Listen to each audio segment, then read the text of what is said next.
एक second degree के polynomial से अगर आप डील करते हैं, जैसे कि वही स्टैंडर्ड अगर मैं आपको समझाऊं, A x square plus B x plus C, बशर्ते यहाँ पर ये जो ए है ये अगर जीरो नहीं है, तो मैं इस पॉलिनोमियल को एक फंक्शन या एक एक्सप्रेशन भी तो कह सकता हूँ।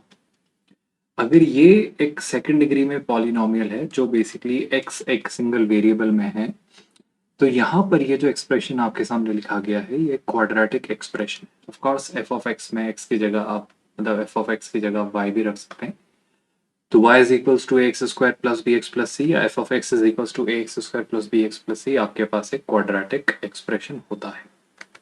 Now there are multiple ways of looking at it. आप अगर एप्लीकेशन ऑफ डेरिवेटिव्स का कंसेप्ट यूज करना चाहें तो आप यहाँ पर इस क्वाड्रेटिक एक्सप्रेशन का ग्राफ ड्रॉ करके मैक्सिमा एंड मिनिमा निकाल सकते हैं।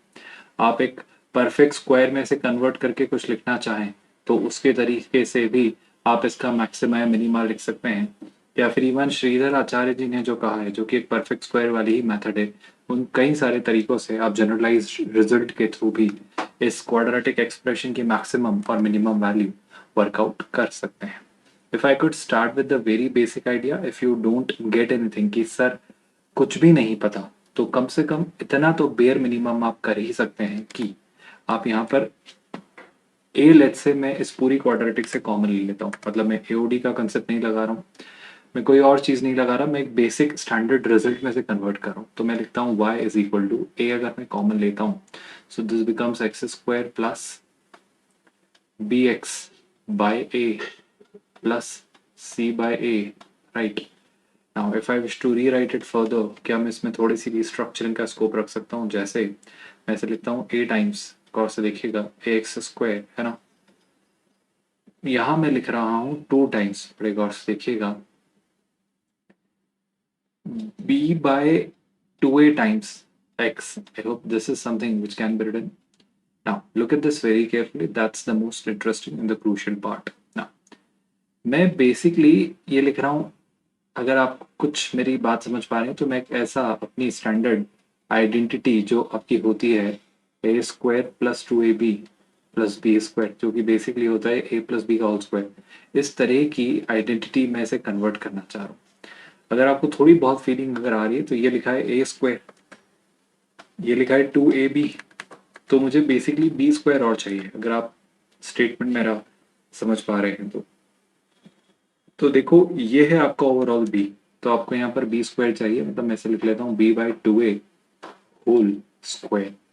चूंकि हमने इसे ऐड किया है तो मैं इससे सब्ट्रैक्ट भी करना होगा। यहाँ पर ऑलरेडी सी बाय ए तो है ही जो यहाँ लिखा हुआ है, मैं बी बाई टू ए का होल स्क्वायर यानी b square by four a square subtract कर दे रहा हूँ। अगर आप गौर से देखें तो ये इक्वेशन और ऊपर जो लिखी हुई इक्वेशन है दोनों आइडेंटिकल है। देखो ये टू और ये टू कैंसिल हो जाएंगे, ये पूरा इससे कैंसिल हो जाएगा, तो जो टर्म्स बचेंगी वो दोबारा वही बचेंगी जो यहाँ आपकी लिखी गई थी। If you are getting my statement very clearly. हाँ, यहाँ से अगर मैं आगे बढ़ता हूँ तो ये रिजल्ट क्यों आए और इससे फायदा क्या हो रहा है, ये ऐसा क्यों कर रहे हैं वो समझते हैं। y is equal to A times, गौर से देखिए, इस रिजल्ट को अगर आप यूज करें, so do you not think this is x plus B by two A whole square plus, गौर से देखिए इसे मैं क्या लिख सकता हूँ, अगर मैं यहाँ देख रहा हूँ एक इंपॉर्टेंट सा रिजल्ट बनता हुआ, अगर मैं इसे लिखूं तो क्या मैं प्लस के बजाय यहाँ माइनस रखते हुए, लेट्स से मैं यहाँ पर लिख देता हूँ माइनस साइन के साथ, मैं यहाँ पर ऐसा लिख सकता हूँ क्या? बड़े गौर से देखिएगा, B square minus four A C Bon four A. I hope आप ये बात मेरी नोटिस कर रहे हैं जो मैंने यहाँ लिखी है, कही है, या आपको समझाने की कोशिश की है। क्यों किया जा रहा है अब जरा गौर से इसे देखिएगा, आप एक बहुत इंपॉर्टेंट से रिजल्ट की तरफ बढ़ रहे हैं। y is equal to a को भी अगर मैं अंदर पुश कर दूं तो देखिएगा ध्यान से, या ए को हम बाहर ही रखते हुए अगर इसको मैं एक स्टैंडर्ड रिजल्ट आपको समझाऊं तो ये बन रहा है x प्लस, या चाहें तो आप x माइनस माइनस भी लिख सकते हैं पर मैं x प्लस ही लिख लेता हूँ, b by two A this whole raised to the power 2. I hope you are seeing this part very clearly happening over here. Minus b square minus 4ac we all know is d discriminant, right? So this is d upon 4a. तो इस तरीके से ये हमारा overall एक expression बना है। अब अगर मैं आपसे कहूँ कि इस एक्सप्रेशन को ज़रा गौर से देखिए, ये आपके लिए बहुत क्रूशियल सा, एक बहुत इंपॉर्टेंट सा रिजल्ट बनाकर आपको दे रहा है, अगर आप ध्यान से नोटिस कर रहे हैं तो। क्यों? देखो, पहली ज़रूरी बात तो ये कि अगर आप इसे कोऑर्डिनेट ज्योमेट्री की तरफ लेकर जाएं, तो मैं थोड़ा सा कोऑर्डिनेट मतलब मैं इसे 3 तरीकों से आपको समझाने की कोशिश कर रहा हूँ। एक पर्सपेक्टिव कोऑर्डिनेट ज्योमेट्री, जिसके थ्रू हम इसके ग्राफ को समझेंगे। एक पर्सपेक्टिव एप्लीकेशन ऑफ डेरिवेटिव्स का, जिसके थ्रू हम इसके ग्राफ को तो समझ ही सकते हैं, इसके मैक्सिमा और मिनिमा को भी वर्कआउट कर लेंगे, जो यहाँ से भी किया जा सकता है, पैराबोला की तरह ट्रीट कर। या ये जो मैं परफेक्ट स्क्वायर बना रहा हूँ, इसको अगर आप आइडेंटिटीज या रादर इनइक्वालिटीज के पर्सपेक्टिव से सोचें, तो वहां से भी आप इसका मैक्सिमा और मिनिमा वर्कआउट कर सकते हैं। सो ऐसे 3 तरीके हो सकते हैं इस प्रॉब्लम को या इस स्टेटमेंट को सोचने के। मैं पहले इनइक्वालिटीज के थ्रू आपको समझाने की कोशिश करता हूँ, बड़े गौर से देखिएगा। क्या आपको नहीं लगता इस ए का पॉजिटिव और नेगेटिव होना बहुत मैटर करता है? ऐसा मैं क्यों कह रहा हूँ वो सुनिए। 2 सिनेरियोज बनाते हैं, एक सिनेरियो जब ए पॉजिटिव और एक सिनेरियो जब ए नेगेटिव। अब समझो, अगर ये पॉजिटिव है तो ये जो होगा ये डिसाइड करेगा कि ओवरऑल ये एक्सप्रेशन कैसा होगा, और अगर ए नेगेटिव है तो अगेन इस बात पर डिपेंड करेंगी चीजें कि ये ओवरऑल एक्सप्रेशन कैसा होगा। आपसे जो सबसे जरूरी बात मैं कहने जा रहा हूँ वो सुनिएगा। क्या मैं किसी भी दिन ये कह सकता हूँ कि x plus B by two A चूंकि एक परफेक्ट स्क्वायर है तो ये हमेशा किसी भी दिन 0 या 0 से बड़ा होगा? ये बात चाहे आप इस केस में कह लें या फिर आप चाहे इस केस में कह लें, दोनों ही केस में ये बात ट्रू है। मैं दोनों केसेस को सेग्रीगेट करके रखूं। अब अगर मैं कहूं आपसे कि दोनों को अगर मैं समझना चाहूं, तो दोनों में से अगर मैं D by four A subtract करूं, तो मैं एल एच एस और आर एच एस में से D by four A subtract करूं, तो ये हो जाता है X plus B by two A whole square minus D by four A. तो यहाँ भी आप क्या करेंगे, minus D by four A. यहाँ पर भी मैं यही कहूंगा कि x plus B by two A whole square will always be, मतलब minus D by four A will always be greater than equal to minus d by 4a. I hope this part is very well understood by all of you. Now, why are we discussing all this? मतलब ये सब हम क्यों करेंगे? Sorry, यहाँ ये 4a square होगा ना, यही सोच रहा हूँ तब से कि ये 4a क्यों लिख रहे हैं। So this should be basically 4a square. So ये सब जगह यहाँ जो होगा ये 4a स्क्वायर। ना what I am doing is, मैं दोनों तरफ a मल्टीप्लाई करता हूँ। तो जैसे ही मैं a मल्टीप्लाई करता हूँ तो this becomes x plus b by two A whole square minus d by four a square greater than equal to, बड़े गौर से देखिएगा, बड़े गौर से देखिएगा, minus D by four a. अब मुझे यहाँ इस इनइक्वालिटी का साइन कंसिडर करने की जरूरत नहीं पड़ी, क्योंकि ए कैसा था भाई, पॉजिटिव। नाउ सेकंड सिनेरियो, यही बात जब यहाँ कंसिडर होगी, जब आप इसी स्टेटमेंट को इस वाले सिनेरियो में अप्लाई करेंगे, तो आपको नहीं लगता कि इस इनइक्वालिटी का साइन चेंज हो जाना है? इस इनइक्वालिटी का साइन चेंज हो जाना है क्योंकि जब आपने इस इन इक्वेशन में एल और आर में ए से मल्टीप्लाई किया, तो ए एक नेगेटिव वैल्यू होल्ड करता है, और अगर ए एक नेगेटिव वैल्यू होल्ड करता है तो इस इनइक्वालिटी का साइन चेंज हो जाएगा।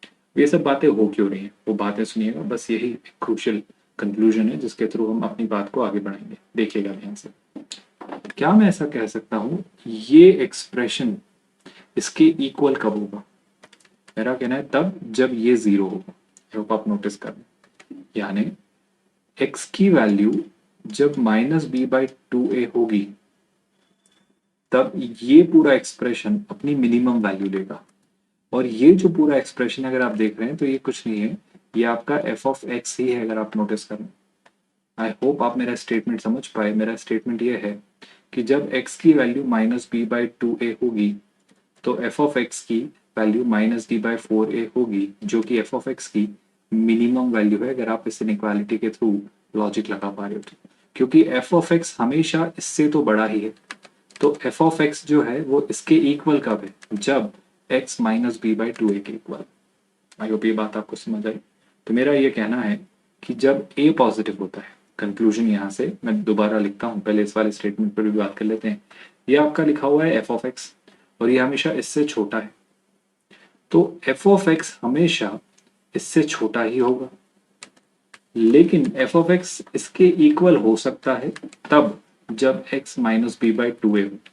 यानी यहां पर मैं कहूंगा कि अगर x minus B by two A है तो उस केस में एफ ऑफ एक्स की वैल्यू जो होगी वो होगी minus D by four A. मेरा कंक्लूजन बेहद सिंपल सा है, स्टूडेंट्स गौर से सुनिएगा बड़े ध्यान से। अगर ए पॉजिटिव है, अगर ए पॉजिटिव, कब की मैं बात कर रहा हूँ, अपनी स्टैंडर्ड क्वाड्रेट के लिए। देखो जनरलाइजेशन यहीं से लिखते हैं, बड़ी इंटरेस्टिंग सी बात कही है मैंने, इस कंक्लूजन को याद रखिएगा। आपके पास एफ ऑफ एक्स है जो कि है basically a x square plus B x plus c, है ना। अब ये जो क्वाड्रेटिक आपके पास आई है, इसमें आप क्या कह रहे हैं, मैं ये कह रहा हूं भाई कि दो बातें होंगी, या तो ए पॉजिटिव होगा या फिर ए नेगेटिव होगा। जब ए पॉजिटिव होगा, आप समझो बात को, अगर ए पॉजिटिव है तो ये आपके एफ ऑफ एक्स की मिनिमम वैल्यू है, वरना एफ ऑफ एक्स हमेशा इससे बड़ा ही है, तो कितना बड़ा हो सकता है, कितना भी बड़ा हो सकता है। आई होप आप बात समझ पाए। यानी जब ए पॉजिटिव होगा तो एफ ऑफ एक्स की मैक्सिमम वैल्यू क्या होगी, आई रिपीट, मैक्सिमम वैल्यू जो एफ ऑफ एक्स की होगी वो होगी इन्फिनिटी, मतलब इन्फिनिटी को अप्रोच करेगा। पर अगर मैं बात करूं कि एफ ऑफ एक्स की मिनिमम वैल्यू क्या होगी, तो अगर हम बात करें एफ ऑफ एक्स की मिनिमम वैल्यू की, तो वो हो जानी है students minus D by four a. और वो आपको कहाँ मिलेगी, वो आपको मिलेगी जब एक्स की वैल्यू होगी minus B by two a. यानी अगर आप एक्स की value minus B by two a रख दें तो एफ ऑफ एक्स की आपको मिनिमम वैल्यू मिलेगी, बशर्ते ए कैसा हो, पॉजिटिव। इसी के उलट अगर मैं आपसे कहूं ए नेगेटिव, जब ए नेगेटिव है तो आपका एफ ऑफ एक्स हमेशा इससे छोटा है। कितना छोटा हो सकता है सर, जितना छोटा आप लाना चाहो, मतलब नेगेटिव इन्फिनिटी। तो मेरा कहना है जब ए नेगेटिव होगा तो एफ ऑफ एक्स की मिनिमम वैल्यू क्या होगी, जब ए नेगेटिव होगा तब एफ ऑफ एक्स की मिनिमम वैल्यू होगी माइनस इन्फिनिटी। ये नेगेटिव इन्फिनिटी को अप्रोच करे। I hope you are getting my statement.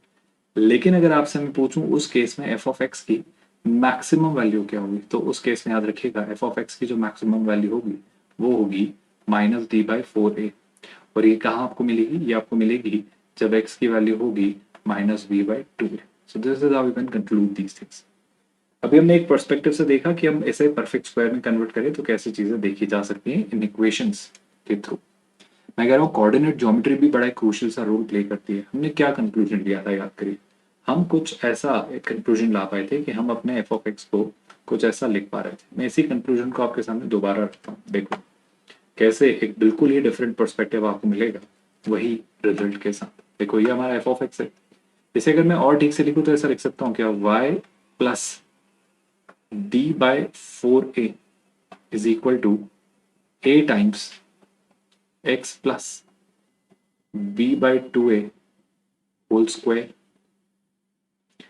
I hope you are very clearly able to digest my statement यहाँ पर, अगर मैं आपको ये बात समझाने की कोशिश करूँ तो मेरा आपसे बस ये कहना है कि अगर आपने कोऑर्डिनेट ज्योमेट्री पढ़ा है तो कोऑर्डिनेट ज्योमेट्री में y इज इक्वल्स टू, अगर आपसे मैं याद दिलवाऊं फोर ए एक्स स्क्वायर जैसा कोई रिजल्ट, तो ये एक पैराबोला होता है जो डिपेंड करता है ए पर, कि अगर ए पॉजिटिव होता है तो ये अपवर्ड फेसिंग पैराबोला होता है और अगर ए नेगेटिव होता है तो डाउनवर्ड फेसिंग पैराबोला होता है।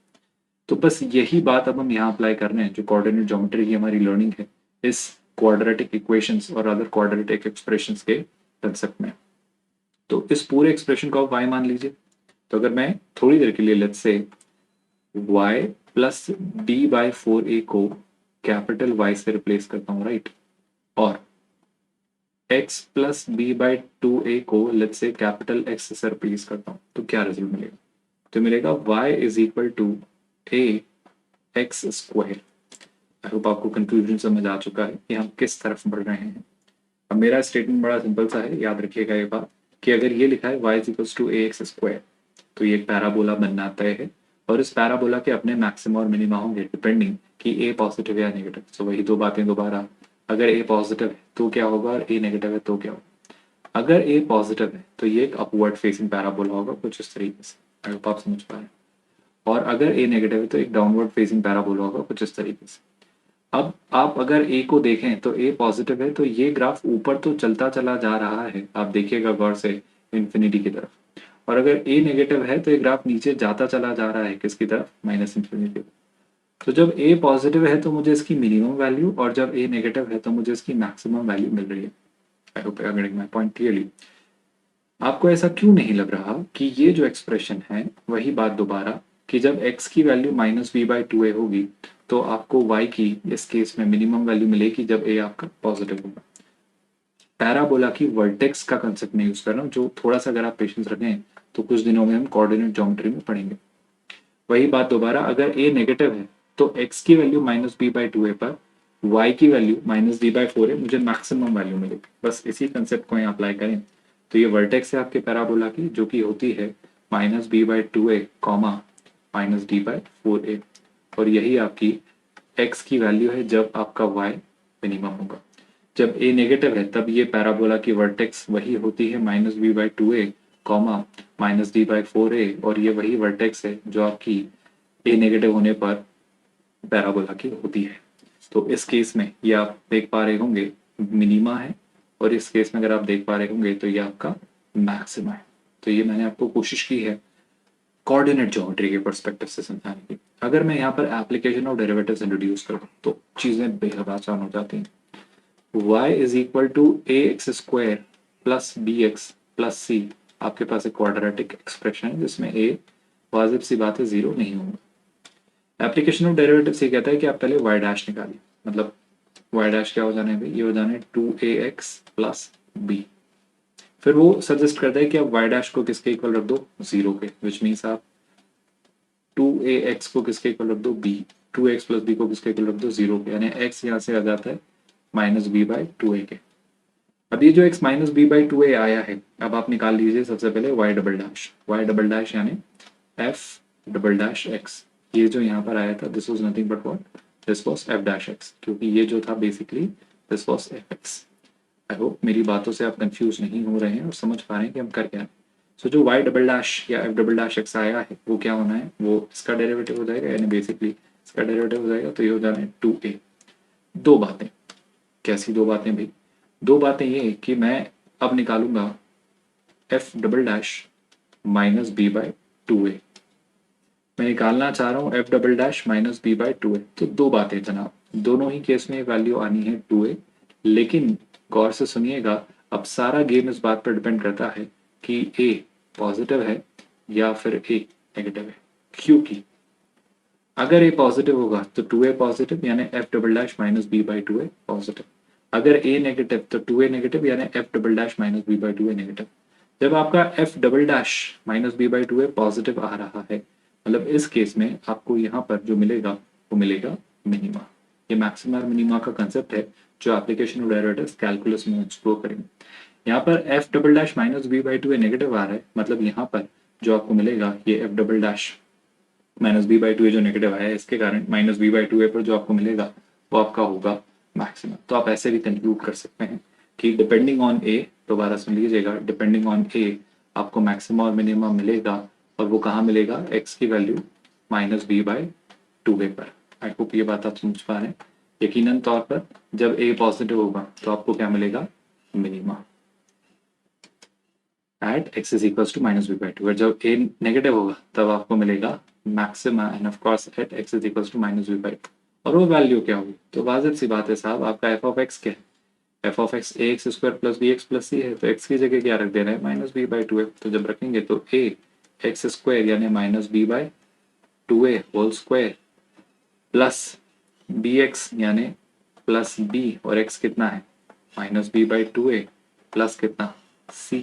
मैं इसी को सिंप्लीफाई करता हूँ, ये रिजल्ट सेम यहाँ आएगा तो इसे कॉपी कर देंगे, है ना। तो देखो भाई ये रिजल्ट क्या आ रहा है, ये रिजल्ट आपका अगर आप देखें ध्यान से तो ये आता है ab² upon 4a² -b² upon 2a plus c। इसे थोड़ा और रिस्ट्रक्चर हम करें, देखिएगा ये क्या बन जाता है finally, this result becomes nothing but what, 4a² तो एलसीएम आ जाना है, सो 4a² बिकम्स द एलसीएम। अब आप देखिएगा और से क्या बनेगा, तो मेरा कहना है जो रिजल्ट बनेगा ये बनेगा ab² माइनस, दोबारा ध्यान से देखिएगा, ये हो जाना है 2b² और ये हो जाना है आपका 4ac। अगर आप नेगेटिव कॉमन ले लें, है ना, ये बेसिकली 2ab² होगा क्योंकि यहाँ a है और यहाँ a² है, और यहाँ भी ये a² c होगा क्योंकि यहाँ सिंगल c है ना। अब आप इसे देखें तो क्या बनेगा भाई, अगर आप a और -a रादर कॉमन ले लें तो ये बनेगा b² -4ac अपॉन ए कॉमन ले लिया तो ए से ए कैंसिल, तो ये बचेगा कितना, ये बचेगा बेसिकली 4a, जो कि हो जाता है ऑफकोर्स नेगेटिव साइन के साथ, तो ये हो जाता है माइनस डी अपॉन 4a। यही एग्जैक्टली मैं आपसे कहना चाह रहा हूँ। यहाँ भी जब आप निकालेंगे मैक्सिमा, तो मैक्सिमा कितना आएगा, माइनस डी बाई 4a। यहाँ भी जो मिनिमा आपका आया है वो मिनिमा कितना आ रहा है स्टूडेंट्स, वो मिनिमा आप देखें तो मिनिमा आ रहा है माइनस डी बाई 4। सो तीनों पर्सपेक्टिव, तीनों पहलुओं से मैंने आपको वो मैक्सिमा और मिनिमा समझाने की कोशिश की है कि कैसे निकल कर आती है और क्यों निकल कर आती है। इसके अलावा एक और ऑब्जर्वेशन होता है जो आपको पता होना जरूरी है कि ये कैसे और कब एक्स एक्सेस और वाई एक्सेस को इंटरसेक्ट करता है और किस तरीके से करता है। जरा इस बात पर भी विचार करते हैं ताकि मैं सारे सिनेरियोज आपको समझा पाऊं। देखो गौर से, बड़ी सिंपल सी बात है, कोई भी पॉलिनोमियल अपने रूट्स कब जनरेट करता है, आप समझो। जैसे कि अगर मैं आपके सामने एक्स एक्सेस और वाई एक्सेस लेकर आऊं, है ना, so let's say these are your x axis and y axis, है ना। अब मान लो I am given that a is greater than 0। किसकी बात कर रहा हूँ मैं, अपने polynomial expression y is equals to A x square plus B x plus c, and by some means I could figure out कि जो d है वो भी पॉजिटिव है। तो आप याद करो, जब d पॉजिटिव होता है तो रूट्स कैसे होते हैं, तो जो रूट्स होते हैं दोनों डिस्टिंक्ट होते हैं और रियल होते हैं। याद करिए, दोनों रियल होंगे और दोनों ही डिस्टिंक्ट होंगे। तो आप सोचो, दोनों अगर डिस्टिंक्ट होंगे मतलब इसका जो पैराबोला बनेगा, इसका जो ग्राफ बनेगा, वो एक्स एक्सिस को दो डिस्टिंक्ट पॉइंट्स पर इंटरसेक्ट करेगा। तो कुछ इस तरीके से आपका ग्राफ बनना है। अगर आप देख पा रहे हैं तो ये इन्फिनिटी को अप्रोच कर रहा है, ये नीचे जाकर माइनस इन्फिनिटी जा रहा है, यहाँ पर ये आपका एक्स एक्सिस प्लस इन्फिनिटी जा रहा है और ये आपका माइनस इन्फिनिटी जा रहा है। तो वाजिब सी बात है, एक रूट आपका अल्फा होता है और एक रूट बीटा होता है, और ये तभी मिलते हैं जब आपका कर्व एक्स एक्सिस को इंटरसेक्ट करता है। एंड ऑफ कोर्स अगर मैं आपसे पूछूं इसका मिनिमा, तो मिनिमा ही मिलेगा क्योंकि ए साहब पॉजिटिव है, तो पैराबोला अपवर्ड फेसिंग होगा, और इसमें जो मिनिमा होगा वो हम डिस्कस कर चुके हैं, minus B by 2a comma minus B by 4a होगा। तो आई होप ये फर्स्ट सिनेरियो क्लैरिटी के साथ आप समझ पाए। उसी सिनेरियो को थोड़ा वर्कआउट करते हैं एक और रिजल्ट के साथ। जैसे कि अगर मैं आपसे कहूँ, यही आपके पास अपना कोऑर्डिनेट एक्सिस है, आपकी क्वाड्रेटिक है y is equals to A x square plus B x plus c is equal to is, मतलब बेसिकली क्वाड्रेटिक एक्सप्रेशन है, राइट। अब मुझे इस बार भी पता है कि ए पॉजिटिव है, लेकिन इस बार ये दिया गया है कि इसका डिस्क्रिमिनेंट 0। अब चूंकि डिस्क्रिमिनेंट 0 है तो मैं ये तो कह सकता हूँ कि अल्फा और बीटा दोनों इक्वल होंगे, और दोनों कैसे होंगे भाई, दोनों ही रियल होंगे। आई होप आप ये बात समझते हैं। तो अगर अल्फा और बीटा दोनों इक्वल हैं और दोनों रियल हैं, मतलब क्या, मतलब साहब आपका एक्स एक्सिस एक ही बार इंटरसेक्ट होगा क्योंकि डिस्क्रिमिनेंट 0। तो इसका जो ग्राफ बनेगा वो कुछ इस तरीके से बन सकता है। I am not saying always ऐसा बनेगा, पर बिल्कुल कुछ इस तरीके से एक अपवर्ड फेसिंग पैराबोला बनेगा। अपवर्ड फेसिंग पैराबोला क्यों बनेगा स्टूडेंट्स, क्योंकि दोबारा वही बात, आपका ए कैसा है, पॉजिटिव, और डी 0 होने की वजह से दोनों रूट आपके यहीं पर आपको मिलेंगे जहां पर ये ग्राफ एक्स एक्सिस को टच करेगा। तो ऑफ कोर्स ग्राफ ऊपर इनफाइनाइट को टच करेगा, लेकिन जो इसकी मिनिमम वैल्यू होगी वो कितनी होगी भाई, वो हो जाएगी आपकी माइनस बी बाई 2a पर, जो कि हो जानी है ऑफकोर्स ये जो मिनिमम वैल्यू है, ये जो मिनिमम वैल्यू होगी वो होगी माइनस डी बाई 4a, और चूंकि डी 0 है तो इसकी मिनिमम वैल्यू कितनी होगी, 0। आई होप आप मेरा स्टेटमेंट समझ पा रहे हैं कि जब डी 0 होगा तो जो मिनिमम वैल्यू होगी वो उसके रूट्स पर ही मिलेगी जहां वो एक्स एक्सिस को टच करेंगे, और उसके रूट्स उस केस में माइनस बी बाई 2a होते हैं, और डी चूंकि 0 है तो माइनस डी बाई 4a 0 हो जाना है। तो इस तरीके से आपको ये रिजल्ट मिलेगा। आई होप आप ये बात समझ पा रहे हैं।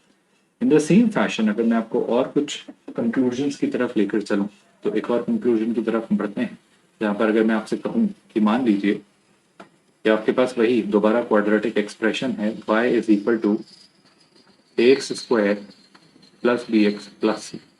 इस बार भी ये दिया गया है दैट a जो है वो पॉजिटिव है, लेकिन इसके साथ ये भी दिया गया है कि b जो है वो नेगेटिव है।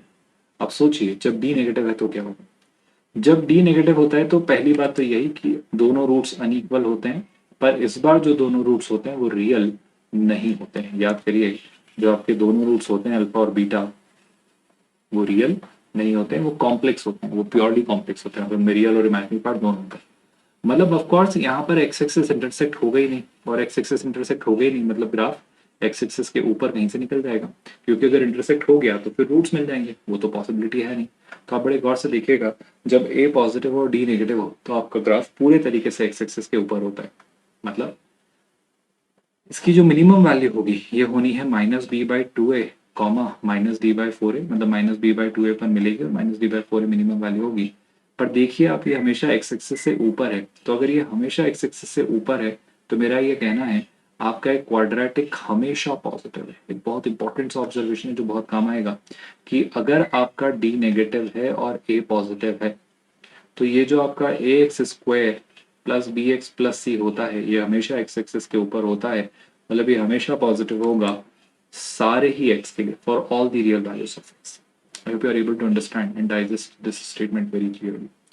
विद दैट तीन और कंक्लूजन्स ड्रॉ करते हैं इसी बेसिस पर, देखिएगा ध्यान से। अगर मैं इन तीन कंक्लूजन्स की तरफ आपका रुख लेकर जाऊं तो गौर से देखिए क्या आप कंक्लूजन से शायद हम उन्हें थोड़ा जल्दी कंक्लूड कर पाए। वही quadratic y is equals to A x square plus B x plus c, है ना। तो ये जो क्वाड्रेटिक है, तीनों ही केस में सेम क्वाड्रेटिक में लिया हूं, तो शायद मुझे बताने की जरूरत ना पड़े कि यहाँ भी मैं इसी क्वाड्रेटिक पर विचार करूंगा, तो यहाँ भी मैं इसी क्वाड्रेटिक पर विचार करूँ। पर तीनों में एक छोटा सा चेंज है, क्या? इस बार a जो है वो नेगेटिव है और इस केस में d पॉजिटिव है। यहाँ पर a नेगेटिव तो है पर d कैसा है? Equal to 0। यहाँ पर a नेगेटिव तो है लेकिन d भी नेगेटिव है। तीन बातें, a नेगेटिव है, d पॉजिटिव है, मतलब रूट्स तो मिलेंगे। आप याद करिए, d जब पॉजिटिव होता है तो क्या होता है? तो आपको रूट्स मिलते हैं, तो दोनों रूट्स अनइक्वल होंगे और आपके रियल नंबर्स में फॉल करेंगे। तो एक्स एक्सिस दो बार इंटरसेक्ट होगा लेकिन पैराबोला डाउनवर्ड फेसिंग होगा। तो डू यू नॉट थिंक कुछ इस तरीके से ग्राफ बनेगा, यानी ये जो वैल्यू होगी आपकी ये इसका मैक्सिमम होगा, जो कि कितना होगा? Minus B by two a पर मिलेगा और मैक्सिमम वैल्यू आपको minus D by four A होगी। आई होप ये बात आपको बखूबी समझ आई। लेकिन इस बार ये कहाँ जा रहा होगा? इस बार ये माइनस इंफिनिटी की तरफ जा रहा होगा। और ऑफकोर्स जहां ये दोनों दो बार इंटरसेक्ट कर रहा है एक्स एक्सिस को, वो आपके रूट्स होंगे अल्फा और बीटा। इसी तरीके से अगर d इक्वल टू 0 है तो क्या? तो पैराबोला तो बनेगा और पैराबोला डाउनवर्ड फेसिंग भी बनेगा, लेकिन ये सिर्फ एक्स एक्सिस को students do you not think touch करके निकल जाएगा। अगर मैं आपको बात समझाना चाहूँ तो कुछ इस तरीके से, क्योंकि इस बार d 0 है, मतलब एक्स एक्सिस से एक ही बार टच होगा, वहीं पर आपके दोनों रूट्स होंगे और वही आपकी वैल्यू होगी माइनस बी बाई टू ए, क्योंकि यहीं पर आपको मैक्सिमा मिलेगा। और मैक्सिमा क्या होगा स्टूडेंट्स? आपको नहीं लगता मैक्सिमा जो होगा वो 0 होगा? क्योंकि मैक्सिमा होता है माइनस डी बाई फोर है, अब d 0 है तो मैक्सिमा 0 हो जाएगा। अभी ये पूरे तरीके से एक्स एक्सिस के नीचे होगा, बस एक जगह 0 होगा जहां इसका मैक्सिमा होगा, यानी अभी भी ये माइनस इंफिनिटी की तरफ जा रहा होगा। आई होप आप ये बात समझ पा रहे हैं। यानी इस केस में जो दोनों रूट्स हैं वो इक्वल हैं और वो minus B by two A के इक्वल है। अगर मैं आपसे कहूँ तीसरा केस, जब a पॉजिटिव है but d negative, d negative हुआ मतलब रूट्स मिलेंगे ही नहीं, रूट्स मिलेंगे ही नहीं मतलब एक्स एक्सिस इंटरसेक्ट ही नहीं होगा, मतलब इसका जो मैक्सिमम मिलेगा वो minus B by two a पर मिलेगा, जो कि होगा minus D by four a, और ये कभी भी एक्स एक्सिस को टच ही नहीं करेगा। यहाँ तो एक बार टच भी हो रहा है, इस केस में तो टच भी नहीं होगा। यकीनन तौर पर वापस से माइनस इंफिनिटी की तरफ ग्राफ जा रहा होगा।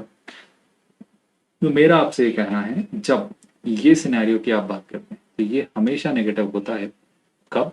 जब d नेगेटिव हो और a पॉजिटिव हो सारे x के लिए जो रियल है। ये कुछ कंक्लूजन्स हैं जो हमने ड्रॉ किए हैं। आई होप आप बखूबी समझ पा रहे हैं इस सारे रिजल्ट्स को जो हमने क्वाड्रेटिक एक्सप्रेशंस को लेके वर्कआउट किए। इसके साथ साथ आई होप अब आप समझ पा रहे हैं कि वेवी कर्व मेथड कैसे आप अप्लाई कर सकते हैं इन सारे क्वेश्चंस के दरमियान। ऑल्दो वेवी कर्व मेथड पर हम एक डिटेल्ड डिस्कशन नेक्स्ट लेक्चर में जरूर करेंगे, पर अगर यहीं पर मैं थोड़ा सा क्लब करूं डेटा को तो देखो आप कैसे चीजें समझ सकते हैं। जैसे याद करिए, आपका पहला केस क्या था? आपका फर्स्ट केस था कुछ ऐसा कि ये कौन सा केस है भाई? जब a पॉजिटिव है, याद करिए, और आपका d भी पॉजिटिव है, तो ये जो दोनों रूट्स हैं ये क्या है? अल्फा और बीटा, याद करिए। तो ऐसा नहीं कह सकता हूँ क्या स्टूडेंट्स की माइनस इंफिनिटी से अल्फा के बीच में एफ ऑफ एक्स कैसा है? पॉजिटिव। आई होप आप देख पा रहे हैं, एफ ऑफ एक्स पॉजिटिव है जब जब एक्स कैसा है भाई? माइनस इंफिनिटी से अल्फा। या फिर आप देखिए बीटा से इंफिनिटी के बीच में भी आपका F of x x axis से ऊपर है, यानी यहाँ भी आपका एफ ऑफ एक्स कैसा है? पॉजिटिव। एंड ऑफ कोर्स अगर मैं आपसे पूछूं एफ ऑफ एक्स नेगेटिव तब है, तो आप कहेंगे ये तब है जब एक्स जो है अल्फा और बीटा के बीच में। ये बात आपको समझ आ रही है। दूसरा सिनेरियो जो हमने देखा था वो क्या देखा था भाई? दूसरा सिनेरियो कुछ इस तरीके से हमने देखा था कि आपका जो कर्व है वो एक्स एक्सिस को बस टच करके निकल जा रहा था, राइट। आपका एक कर्व था और इसे एक्स एक्सिस बस टच करके निकल जा रहा था कुछ इस तरीके से। ऐसा क्यों हो रहा था भाई? ऐसा इसलिए हो रहा था क्योंकि इस केस में ए तो पॉजिटिव था लेकिन डी 0 था। तो यहाँ पर अगर मैं आपसे पूछूं तो यही रूट अल्फा है और यही रूट बीटा है। तो अगर मैं आपसे पूछूं एफ ऑफ एक्स कब पॉजिटिव है तो आप कहेंगे एफ ऑफ एक्स हमेशा पॉजिटिव है, एक्सेप्ट मतलब for all x which are real. But जब आपका एक्स अल्फा होता है या बीटा होता है, कोई भी एक वैल्यू ले लीजिए, मतलब बेसिकली जब आपका x minus B by two a होता है, बस वहां पर एफ ऑफ एक्स 0 हो जाता है, तो उस वैल्यू को छोड़कर हमेशा एफ ऑफ एक्स पॉजिटिव है। तीसरा कंक्लूजन हम ऑलरेडी ड्रॉ कर चुके हैं, अगर आपको याद है लर्निंग, कि इस केस में जब आपका F of x x axis से पूरे तरीके से ऊपर था, क्योंकि ए तो पॉजिटिव था लेकिन डी नेगेटिव था, तो उस केस में हम कह रहे हैं कि एफ ऑफ एक्स हमेशा पॉजिटिव होगा for all x which are real. ये कंक्लूजन्स अगर आपको याद रहें तो इसी के ऑपोजिट तीनों कंक्लूजन्स भी आप ड्रॉ कर सकते हैं जब ए नेगेटिव होगा। आई होप ये लर्निंग्स आपको समझ आ रही हैं। खैर इन लर्निंग का एक कॉमन कंक्लूजन हम वेवी कर मेथड के थ्रू डायरेक्टली ड्रॉ करना सीखेंगे in the very next lecture.